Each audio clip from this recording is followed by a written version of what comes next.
ಸ್ವಾಭಿಮಾನಿ ನ್ಯೂಸ್ಗೆ ಸ್ವಾಗತ. ಇಂದಿನ ಪ್ರಮುಖ ಸುದ್ದಿಗಳು.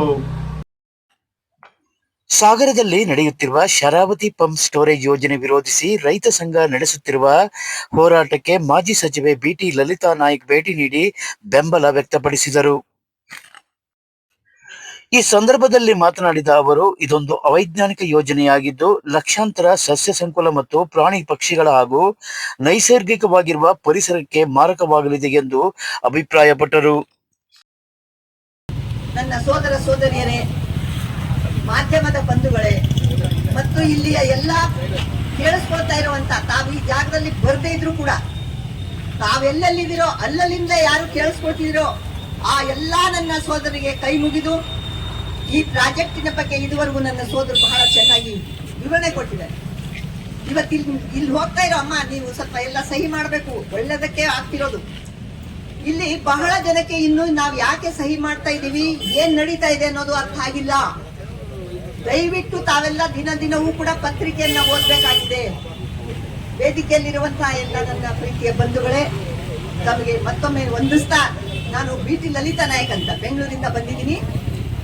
ನಾವೆಲ್ಲರೂ ಕೂಡ ಇವತ್ತು ಆಲೋಚನೆ ಮಾಡಬೇಕಾಗಿದೆ, ಈ ದೇಶಕ್ಕೆ ಏನ್ ಬೇಕು.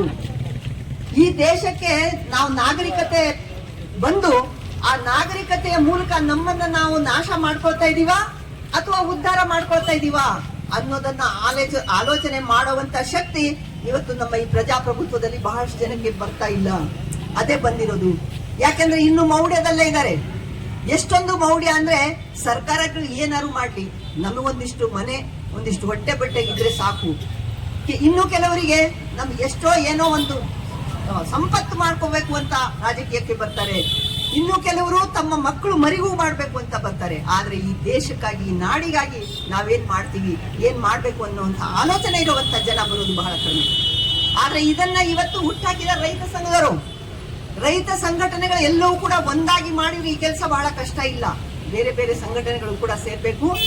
ಈ ಒಂದು ನದಿಯ ಯೋಜನೆ ಶರಾವತಿಗೆ ಇಲ್ಲಿಂದ ತುಮಕೂರಿನ ತನಕ ಅವ್ರು ವರ್ಣಿಸಿದ್ರಿ, ಇಷ್ಟು ಆಳ ಅಗಲ, ಒಳಗಡೆ ಸಾವಿರಾರು ಅಡಿ ಆಳದಲ್ಲಿ ಇಷ್ಟೊಂದು ಸ್ಫೋಟಕ ವಸ್ತುಗಳನ್ನ ಹಾಕಿ ಅದನ್ನ ಸುರಂಗ ಮಾರ್ಗವನ್ನ ತೋಡಿದಾಗ ನಮ್ಮ ಗತಿಯೇನು? ಆ ಒಂದು ಸುರಂಗ ಮಾರ್ಗ ಅವ್ರು ಹೇಳಿರೋ ಇದರಲ್ಲಿ ಅಳತೆ ಎಲ್ಲ ನೋಡಿದ್ರೆ ಏನು ಅಕ್ಕಪಕ್ಕದಲ್ಲಿ ಏನು ಕೂಡ ಉಳಿಯಲ್ಲ, ಯಾವುದು ಕೂಡ ಉಳಿಯೋದಿಲ್ಲ. ಇವತ್ತು ಒಂದು ಬಹುಮಹಡಿ ಕಟ್ಟಡಗಳು ಕಟ್ಟಿದ್ದಕ್ಕೇನೆ ಭೂಕಂಪ ಆಗ್ತವೆ ಎಷ್ಟೋ ಕಡೆ. ಅಂತಾದ್ರಲ್ಲಿ ಇದು ಇಷ್ಟು ಕಿಲೋಮೀಟರ್ ದೂರ ಈ ಒಂದು ವಿದ್ಯುತ್ ಅನ್ನ ಉತ್ಪಾದನೆ ಮಾಡೋದಕ್ಕೆ ಇಷ್ಟು ದೊಡ್ಡ ಒಂದು ಬೆಲೆ ತೆರಬೇಕಾ? ಜನ ನಮ್ಮನ್ನ ನಾವು ಇಷ್ಟೊಂದು ತೆತ್ಕೋಬೇಕಾ? ಏನ್ ಕರೆಂಟ್ ಹೆಚ್ಚೋ, ಏನು ಮನುಷ್ಯನ ಜೀವ ಹೆಚ್ಚೋ ಅಥವಾ ನಾಡು ಹೆಚ್ಚೋ ಅನ್ನೋದನ್ನ ನಾವು ಇವತ್ತು ಆಲೋಚನೆ ಮಾಡುವಂತ ಕಾಲ ಬಂದಿದೆ. ಬಂಧುಗಳೇ, ಏನಿದ್ರು ಕೂಡ ನಾಗರಿಕತೆಗೆ ಒಂದು ಇತಿಮಿತಿ ಇದೆ. ಎಲ್ಲಿವರೆಗೆ ಅಂದ್ರೆ ನಾವು ಎಷ್ಟು ಬೇಕೋ ಅಷ್ಟನ್ನೇ ಬಳಸ್ಕೋಬೇಕಾಗಿದೆ. ಇವತ್ತೇನಾದ್ರೂ ಈ ಪ್ರಾಜೆಕ್ಟ್ ಯೋಜನೆ ಜಾರಿಗೆ ಬಂತು ಅಂತ ಇಟ್ಕೊಳ್ಳಿ, ಇನ್ನೂ ಏನೂ ಆಗಿಲ್ವಂತೆ, ಮೊದಲು ಎಲ್ಲೋ ಒಂದು ಸ್ವಲ್ಪ ಪ್ರಾಥಮಿಕ ಹಂತದಲ್ಲಿ ಎಸ್ ಅಂದಿದ್ದಾರೆ ಅಂತಂದ್ರು. ಮುಂದೆ ಇದು ಆಗ್ಬಾರ್ದು. ಯಾಕೆ ಅಂತಂದ್ರೆ ಪ್ರಾಣಿಗಳಿಗೆ ಅಷ್ಟೇ ಅಲ್ಲ, ಮನುಷ್ಯರಿಗೆ ಅಷ್ಟೇ ಅಲ್ಲ, ಇಡೀ ಪರಿಸರ, ಯಾವ ಮರ ಗಿಡಗಳು ಕೂಡ ಇಲ್ಲಿ ಸಸ್ಯ ಸಂಪತ್ತು, ಕಾಡು ಬೆಟ್ಟ ಏನು ಕೂಡ ಉಳಿಯುವಂತಹದ್ದಿಲ್ಲ. ಈ ಭಾಗನೇ ಸಂಪೂರ್ಣವಾಗಿ ನಾಶ ಆಗತ್ತೆ. ಇದನ್ನ ತಜ್ಞರು ಹೇಳ್ತಾರೆ. ಯಾಕೆಂದ್ರೆ ನಾವು ತಜ್ಞರು ಅಲ್ದಿದ್ರು ಕೂಡ ಜನಸಾಮಾನ್ಯರು ಕೂಡ ಅರ್ಥ ಮಾಡ್ಕೋಬಹುದು. ಇಷ್ಟು ದೊಡ್ಡ ಪ್ರಾಜೆಕ್ಟ್ ಅನ್ನ ಇದು ಭಾರ ಹೊರೋದಿಲ್ಲ. ಈ ಒಂದು ಪಶ್ಚಿಮ ಘಟ್ಟದ ಎಲ್ಲವೂ ಕೂಡ ನಾಶ ಮಾಡೋದಕ್ಕೆ ಇದು ಮೂಲ ಕಾರಣ ಆಗಿದೆ. ಆದ್ರಿಂದ ಎಲ್ಲಾ ವಿದ್ಯಾರ್ಥಿ ಸಂಘಟನೆಗಳು, ದಲಿತ ಸಂಘಟನೆಗಳು, ರೈತ ಸಂಘಟನೆ, ಮಹಿಳಾ ಸಂಘಟನೆಗಳು, ಇವತ್ತೇನೇನಿದಾವೆ ಪ್ರತಿಯೊಂದು ಸಂಘಟನೆಗಳು ಕೂಡ ಇಲ್ಲಿ ಸೇರ್ಕೋಬೇಕಾಗಿದೆ. ಇದು ಇನ್ನು 15ನೇ ತಾರೀಕಿನ ತನಕ ಈ ರೀತಿಯಾಗಿ ಇಲ್ಲಿ ಕೂತಿದ್ದಾರೆ. ಬಹಳ ಕಡಿಮೆ ಜನ ಇದ್ದಾರೆ ಅಂತ ದಯವಿಟ್ಟು ತಿಳ್ಕೋಬಾರ್ದು. ಅಲ್ಲಿ ಇರೋರು ಕೂಡ, ಬೇರೆಯವರು ಕೂಡ ಇದ್ರ ಬಗ್ಗೆ ಚಿಂತನೆ ಮಾಡ್ತಿದ್ದಾರೆ ಅಂತ ನಾನು ಭಾವಿಸಿದ್ದೀನಿ. ಯಾಕೆಂದ್ರೆ ಸ್ವಾತಂತ್ರ್ಯ ನಂತರದಲ್ಲಿ ನಮಗೆ ಪ್ರಜೆಗಳಿಗೆ ಬಹಳಷ್ಟು ಜವಾಬ್ದಾರಿ ಇದೆ. ಇವತ್ತು ಬಂಗಾರಮ್ಮ 100 ವರ್ಷ ಅವರು ಕೂಡ ಇಲ್ಲಿ ಬಂದಿದ್ದಾರೆ. ಅವರಿಗೆ ನಾವು ವಂದಿಸಬೇಕಾಗಿದೆ. ಯಾಕೆ ಇಂಥವರು ಕೂಡ ಇವತ್ತು ಬಂದಿದ್ದಾರೆ. ನನಗೂ 81 ವರ್ಷ, ನಾನು ಬೆಂಗಳೂರಿಂದ ಬಂದಿದ್ದೀನಿ. ಇಲ್ಲಿ ವಯಸ್ಸು ಮುಖ್ಯ ಅಲ್ಲ, ನನ್ನ ನಾಡು, ನನ್ನ ಜನ ಇವತ್ತೇನೋ ಗಂಡಾಂತರಕ್ಕೆ ಸಿಕ್ಕೊಂಡಿದ್ದಾರೆ, ಯಾವುದೋ ಒಂದು ಏನೋ ಬರ್ತಾ ಇದೆ. ಅದನ್ನ ನಾವು ತಡೆಗಟ್ಟಬೇಕು ಅನ್ನುವಂಥದ್ದು ಎಲ್ಲರ ಮನಸ್ಸಿನಲ್ಲಿ ಬರಬೇಕು. ಅವ್ರಿಗೆ ಎಷ್ಟೇ ವಯಸ್ಸಾಗಿರ್ಬಹುದು, ಯಾರೇ ಆಗಿರ್ಬಹುದು, ಯಾವ ಪಾರ್ಟಿಯವರೇ ಆಗಿರ್ಬಹುದು, ಇಲ್ಲೇ MLA ಅವರು ಬರಬೇಕು, ಶಾಸಕರು ಬಂದು ಇದ್ರ ಬಗ್ಗೆ ಗಮನ ಹರಿಸಬೇಕು, MP ಅವರು, ಜನಪ್ರತಿನಿಧಿಗಳು, ತಾಲೂಕ್ ಪಂಚಾಯತಿ, ಜಿಲ್ಲಾ ಪಂಚಾಯತಿಯವರು ಮತ್ತು ಪುರಸಭೆಯರು, ಎಲ್ಲಿ ಅವರೆಲ್ಲ ಪೌರ ಕಾರ್ಮಿಕರು ಕರೀರಿ, ಅವ್ರ ಮುಖಂಡರು ಕರೀರಿ, ಅವರೆಲ್ಲ ಕೂಡ ಬರಬೇಕಾಗ್ತದೆ. ಎಲ್ಲರೂ ಇವತ್ತು ಒಗ್ಗಟ್ಟಿನಿಂದ ಇದನ್ನ ಎದುರಿಸಬೇಕು. ಇದು ಒಬ್ಬಿಬ್ಬರ ಮಾತಿಗೆ ಆಗುವಂಥದ್ದಲ್ಲ. ಇದು ಬಹಳ ಬಹಳ ದೊಡ್ಡ ಪ್ರಾಜೆಕ್ಟ್ ಇದೆ. ಇದರಲ್ಲಿ ಎಷ್ಟೋ ಜನ ಈಗಾಗಲೇ ಏನೇನೋ ಮಾಡ್ಕೊಂಡಿರ್ಬಹುದು. ಅದು ಯಾವಾಗ್ಲೂ ಕೆಲವರು ಇರ್ತಾರೆ, ಯಾರ ಹೆಣ ಇರುತ್ತೆ ಆ ಹೆಣದಲ್ಲಿ ಆ ಬಿಸಿಯಲ್ಲಿ ಬೇಕಾದ್ರೆ ತಮ್ಮ ಬೆಳೆ ಬೇಯಿಸ್ಕೊಳ್ತಾರೆ. ಆದ್ರಿಂದ ನೋಡಿ, ಆ ಪ್ರಾಜೆಕ್ಟ್ ಹೆಣ ಇದು ಬೇರೆ ಯಾವುದೋ ಹೆಣ ಅಲ್ಲ. ಈ ಪ್ರಾಜೆಕ್ಟ್ ಅನ್ನ ಈ ರೀತಿಯಾಗಿ ನೀವು ನಾಶ ಮಾಡೋಣ, ನೀವು ಬನ್ನಿ ಅಂತ ಇಲ್ಲಿ ಇಟ್ಟಿರುವಂತಹ ಈ ಏನು ಒಂದು ಸಾಂಕೇತಿಕವಾಗಿ ಈ ಪ್ರಾಜೆಕ್ಟ್ ಅನ್ನ ಸುಡುವಂತ ಅಥವಾ ಹೆಣ ಮಲಗಿಸಿದರೆ, ಇದು ಈ ರೀತಿಯಾಗಿ ಅದನ್ನ ನಾವು ನಾಶ ಮಾಡದೇ ಇದ್ರೆ ಈ ನಾಡು ಉಳಿಯೋದಿಲ್ಲ. ಆದ್ರಿಂದ ಇದನ್ನ ನಾವು, ಯಾಕೆಂದ್ರೆ ಇವತ್ತು ಎಲ್ಲೆಲ್ಲಿ ಪ್ರಾಜೆಕ್ಟ್ಗಳಾಗಿದ್ದಾವೆ ಅಲ್ಲೆಲ್ಲ ಬೇಡ ಅಂತ ಹೇಳಿರೋದು ಎಲ್ರು. ಆದ್ರೆ ನಮ್ಮ ನಾಗರಿಕತೆ ಎಷ್ಟು ಹೆಚ್ಚುತ್ತಾ ಇದೆ ಅಂದ್ರೆ ಅದ್ರ ಭರಾಟೆನಲ್ಲಿ ನಾವು ಎಲ್ಲವನ್ನು ಕೂಡ ಮರ್ತು ಬಿಡ್ತಾ ಇದ್ವಿ. ನಾನೊಂದ್ ಕಡೆ ಹೋಗಿದ್ದೆ, ಆ ಜನ ಒಂದು 15-20 ಎಕರೆ ಜಾಗನ ಒಳ್ಳೆ ಹಸನಾಗಿ ಪೈರು ಬೆಳೆದಿದ್ದಾರೆ.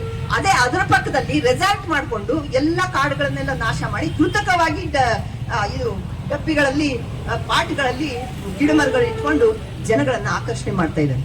ಬೆಂಗಳೂರು ಕಡೆ ಎಲ್ಲ ಆಗ್ತಿರೋದೇ ಅದಕ್ಕೇನೆ. ನೋಡಿ, ಪ್ರಾಣಿಗಳು ಎಲ್ಲಿ ಹೋಗ್ಬೇಕು? ಪ್ರಾಣಿಗಳು ಬಂದು ಊರೊಳಗೆ, ನೀವು ಊರಿನ ಕಾಡನ್ನೇ ನೀವು ನಾಶ ಮಾಡಿದ್ರೆ ಪ್ರಾಣಿಗಳು ಎಲ್ಲಿ ಹೋಗ್ತವೆ? ನಾವು ಪ್ರಾಣಿಗಳಿಗೂ ಅವಕಾಶ ಕೊಡ್ಬೇಕು. ನಾವು ಅಷ್ಟೇ ಮನುಷ್ಯರಷ್ಟೇ ಅಲ್ಲ, ಗಿಡ ಮರಗಳಿಗೆ ಕೊಡ್ಬೇಕು. ನಾವು ಆಮ್ಲಜನಕ ಕೊಡೋದೇ ನಮ್ಮ ಗಿಡ ಮರಗಳು.